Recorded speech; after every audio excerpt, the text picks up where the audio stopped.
Hey everyone, it is Friday, which means it's time for another edition of this week's releases. Here to help me do it, as always, is the music's online editor from Melbourne, Jess Dale. Jess, welcome back and congratulations. Thank you, Neil. It's an exciting week for us here in Melbourne. I know this sounds like a very softball question, but what have you done this week? So our restrictions here have lifted. We're no longer in the lockdown that we were. So far, I have gone to the bookshop, which is very exciting. I can see the numerous books behind you. Yeah, looks like it. That's true. Yes, I'm actually reading the Dry, which is going to be turned into a movie with Eric Bana. So getting ahead of that one, and that's been my exciting week so far of no lockdown. Well, I know I'll be going to the pub very soon. Let me tell you. Yeah, you do have a lot of outdoor activities planned, so I'm going to rush to it. Thank you for joining us again this week. Let's kick off this week's releases with our first pick, Tia Costello with Chrysalis. Tell us about it. Yeah, so this one, Tia, she's a Queensland artist. This is her second album. It's actually produced by Oscar Dawson from Holy Holy, who is just such a great producer and has really done great things with this album. He's really brought, both of them have really brought this indie pop kind of dancey sort of vibe to it. So it's a little bit of a shift in tone, kind of the direction that Tia's been heading in for a couple of years, but really lent into it, and it's great. Another dancey hip-hop vibe is Kwame with his new EP, Please Get Home Safe. Yeah, Kwame, so this is his third EP. It's coming out through Def Jam, which is super exciting, a great label to be associated with there. They do great work, and everything Kwame does is just brilliant, and he just executes everything so beautifully, and this EP is no different. And he has a heap of great collabs on there as well, so definitely one to check out. Yeah, absolutely. And our album of the week, as we always do here at themusic.com.au, we've gone with an Australian heavyweight in Kate Miller-Heidke. Her new album is called Child in Reverse. Jess, why is it our album of the week?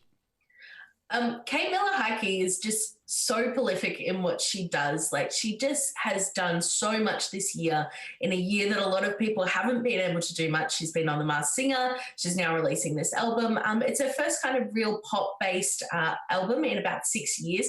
It's also, she said, the quickest album that's come about for her.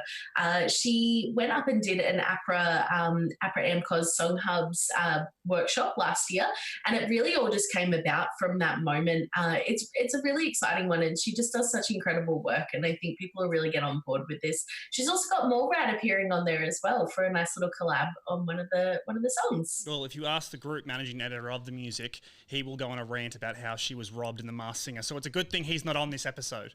And Eurovision as well. Yeah, correct. Yeah. All right, Jess, we're going to go into the speed round right now. 3 albums that we want to give some love to. First on that list is UK favourites Bring Me the Horizon with their new EP, Posthuman Survival Horror. Yeah, so this is actually the first of a series of 3 EPs that they're doing kind of in this sphere for them.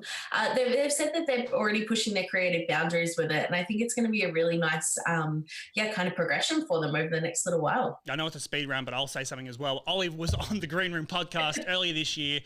This whole EP was actually made in lockdown. They started this in March. It is a brilliant EP. Check it out if you can. Moving on, Elvis Costello with Hey Clockface. Look, Elvis Costello, he's a legend for a reason. This album is just going to be such an exciting one for fans and non-fans alike. He actually ended up tracking 9 of the songs over 2 days, which is a pretty big achievement. And it's just striking straight from the start. So I think it's, definitely worth listening to. And last one in the speed round, Jordan Dennis with Salad. Yeah, so Jordan's actually a part of the Big Sound 50 this year, so the artist that they're choosing to highlight through the virtual Big Sound platform. He is just doing great work. This EP is brilliant, and he's already nominated for Best Hip Hop Act for the Victorian Music Awards, and brilliant work. Jess, brilliant work there. I'll take care of one more thing this week. I finally get to rant a little bit. Amy Shark is on this week's episode of the Green Room podcast. She obviously performed at the NRL Grand Final last Sunday. Her new single, Come On, with legendary Blink-182 drummer Travis Barker is out right now. We spoke about that. We spoke about the Grand Final. And when her highly anticipated second album is coming out, she does reveal when it is on the episode. So head to thepodcast.com.au to hear the full episode. Jess, I don't want to hold you up too long because you have things to do that involve going outdoors. I do, Neil. I'm gonna get a palmy. I'm gonna get a pint. I'm gonna go to the park. Like, there's just all good things happening down here now. Well, Jess, congratulations again, and thank you for joining this week's episode of This Week's Releases. Head to themusic.com.au, check out Facebook, Twitter, and of course, deliveredlive.com.au to check out past episodes. Jess, thank you again, and for the love of God, go outside. Thanks, Neil.